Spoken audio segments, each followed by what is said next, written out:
I got a call from a friend who is an amateur radio operator. He asked me if I was interested in getting a tower. My response was, "Are you calling to torture me?" "You know I do. What's the deal?"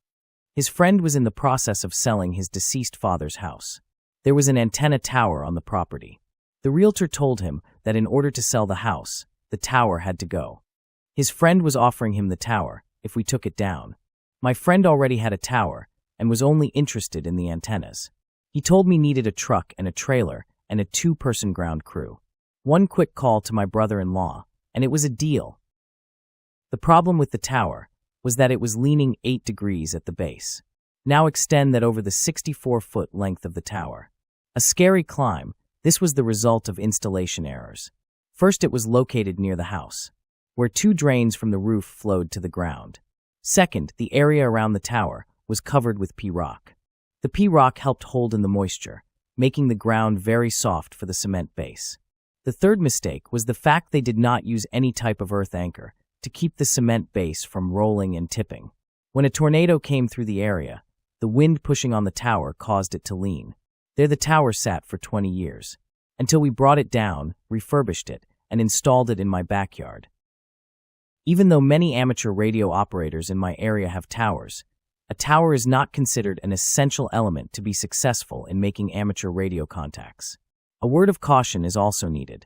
If you want to work on towers, understand the safety precautions necessary to keep yourself and others safe. Also seek out experienced tower climbers for mentoring. I consider the following as essential equipment for any tower climber. First and foremost, the safety harness is the most critical piece of equipment.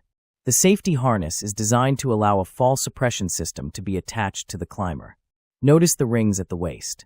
These attachment points are for attaching the waist fall suppression system. Also, the harness has an attachment ring on the back behind the neck for a lanyard-type fall suppression system. The next important piece of equipment is the fall suppression system. This is intended to prevent a fatal fall. This is an example of a waist fall suppression system. The waist chain allows the tower climber to work without having a hand on the tower at all times. This is an example of a lanyard fall suppression system. It attaches on the ring behind the neck of the safety harness.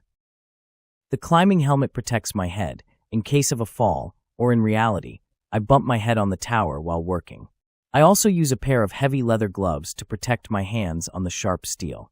Because I will be standing on the sharp steel ribs of the tower, I wear good quality boots with a thick sole when climbing a tower. When reassembling this tower, I was off the ground for a total of 7 hours. When working on a tower, it is impossible for the climber to go up and down the tower to retrieve tools.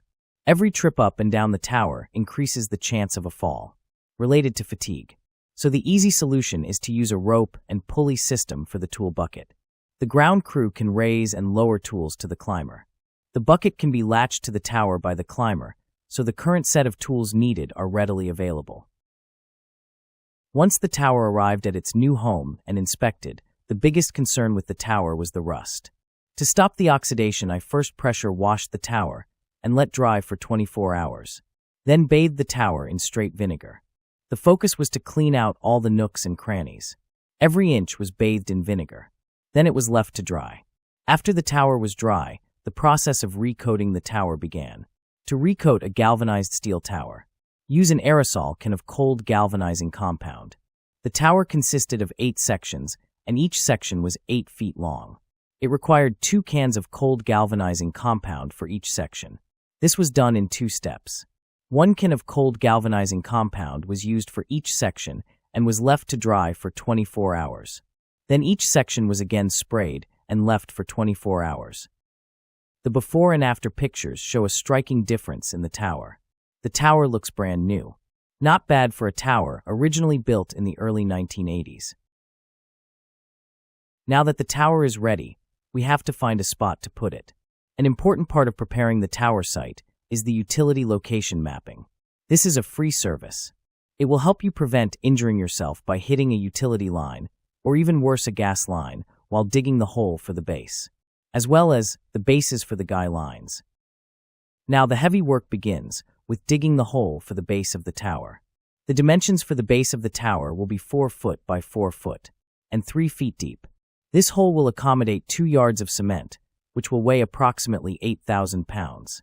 The red earth anchors are 4 feet long and are installed to keep the cement block from rolling and tipping. Once the cement starts filling the hole, the build is only a few days away. This is when excitement levels go up, only matched by my anxiety level. When assembling a tower, an essential tool needed for assembly is the gin pole. A gin pole is the elevator used to lift each tower piece up to the climber. The gin pole consists of 3 parts. The latching system, which attaches to the tower frame. The pole, which inserts into the latching system and provides the height needed. Finally, the last piece is the cap, which attaches to the pole and contains the pulley. This tower was erected on the 5th of November. The day was clear and cold with a temperature of 45 degrees. As the day progressed, I experienced sunshine, light rain, snow, and sleet. What impressed me most was that, as I climbed higher with each section added, my world got quieter. After attaching the last section, I looked up at the top of the tower with the gin pole attached, and was overwhelmed with feelings of excitement and physical fatigue. And I think a feeling of disappointment that the climb was coming to an end. The project goal was to get the tower up and the safety gate installed on the first day. The safety gate is a fall prevention device that is designed to block unauthorized individuals from climbing the tower. This tower is located in a residential area, and the property has no fencing. Without a fence, I am required to install a safety gate. The bottom of the safety gate is 8 feet from the ground and is 4 feet from top to bottom. There are also ribs built inside the safety gate that prevents an individual from gaining access to the upper portion of the tower through the bottom of the gate. The project outline called for the second day to consist of attaching the guy lines to the tower. Once this task was accomplished, antennas could be installed. There are 3 guy lines attached to the tower and consist of steel rope. Each is attached to a turnbuckle. The turnbuckle is attached to an anchor point at the ground. The anchor point is built into a cement block, which is reinforced with earth anchors built in, much like the tower base. As you view the final results of this tower build, ask yourself this question. Will you answer the call? Yankee Victor Delta, Mike here, and Two Rosa, New Mexico. Excuse me, I can't read my scribbles. KG6YGD, K6AER. KG6YBD, are you there? Well, that was short.